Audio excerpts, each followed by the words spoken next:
Well, he says, you know, it's written all over your face. You're afraid of going to a seance.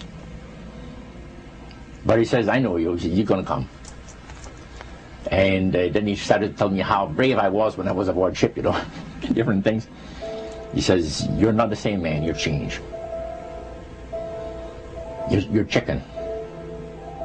That's all I needed to hear. I said, when do we go to a seance? So one Saturday evening, we were in the place. It was our first time. Very beautiful place. A medium was a lady. She had a gorgeous new home in Montreal.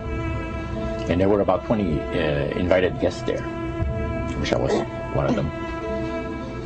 And she communicated with the spirits for different people there.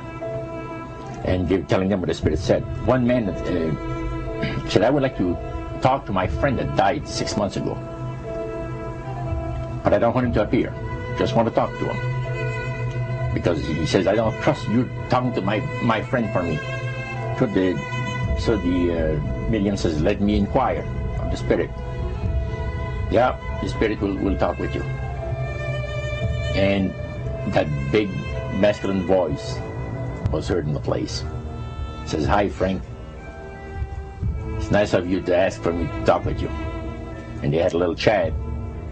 And after it was over, Frank says, this is the greatest thing on earth, to be able to talk with the spirits of the dead. Then the medium said, we have a very special surprise tonight for you people. A spirit will manifest itself openly here in a few minutes.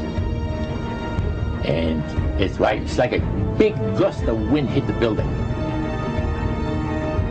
And right through the wall. Now the lights weren't terribly bright, but they were like living room lights. A couple of floor lamps and maybe some of these. And that translucent being seemed to come right out of the wall. How did you feel right at that moment? It's almost like my heart stopped a little bit. You know, very weird feeling. So it was a lady in a beautiful evening gown, floorling. And she said to Mary, my dear sister, you are so wonderful to have asked for me. And Mary fainted and fell right off her chair on the floor.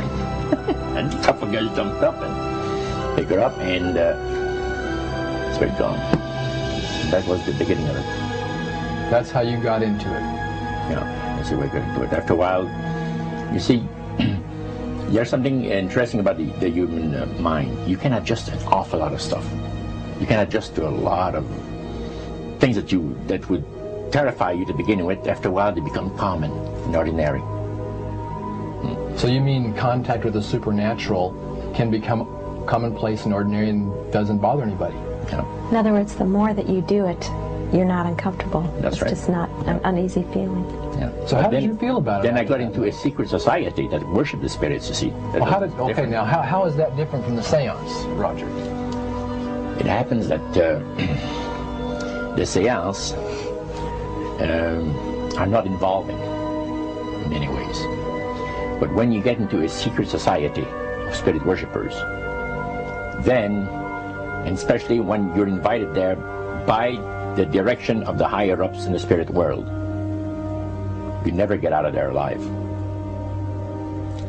And this is exactly what my friend and I were up against. We didn't know anything about.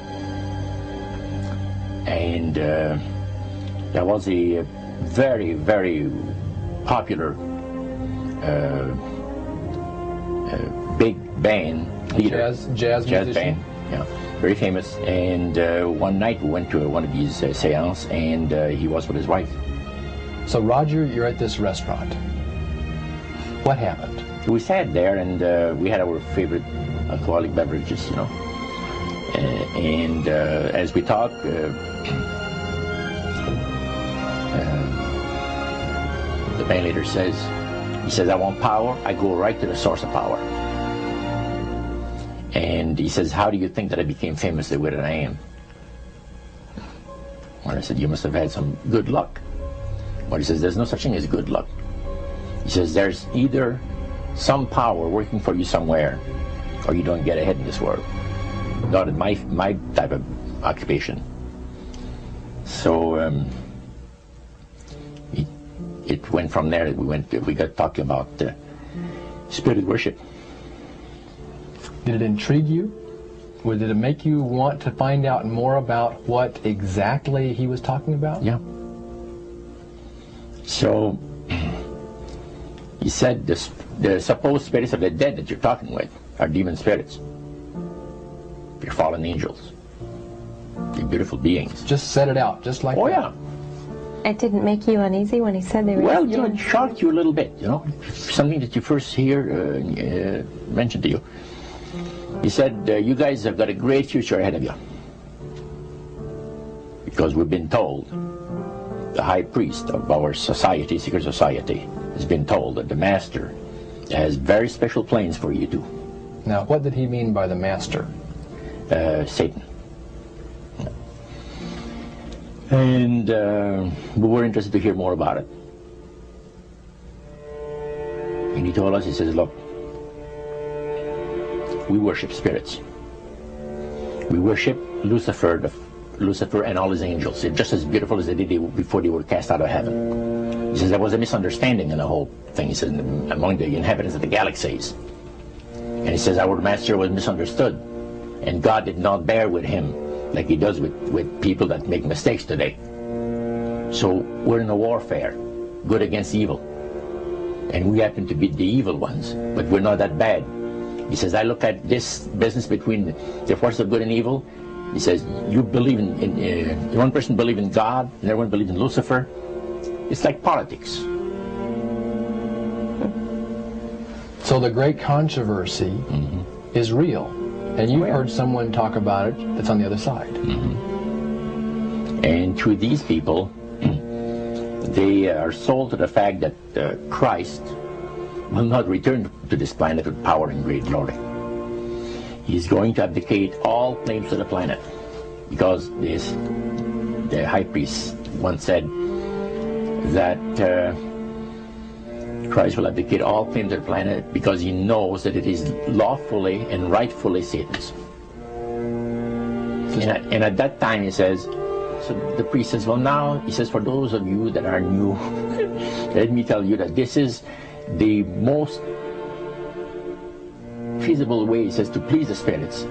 It's to deride Christ and his people, and his church and all that. So they sing out of Christian hymnals. They didn't sing Christian words to the hymns, however. Well, they changed a lot of them. Yeah. Not It's a form of blasphemy. Such as you see today in the rock music world. You see the entertainers, they have these crosses. The ladies got earrings, crosses. The guys got crosses. This is a form of blasphemy, a form of deriding Christ. You see.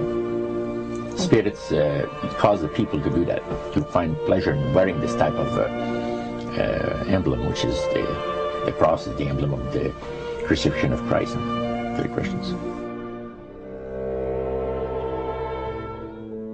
Better to reign in hell than serve in heaven, is that it? Why not? I'm here on the ground with my nose in it since the whole thing began. I've nurtured every sensation man has been inspired to have. I cared about what he wanted, and I never judged him. Why? Because I never rejected him. In spite of all his imperfections, I'm a fan of man. I'm a humanist. Maybe the last humanist. Who in their right mind, Kevin, could possibly deny the 20th century was entirely mine?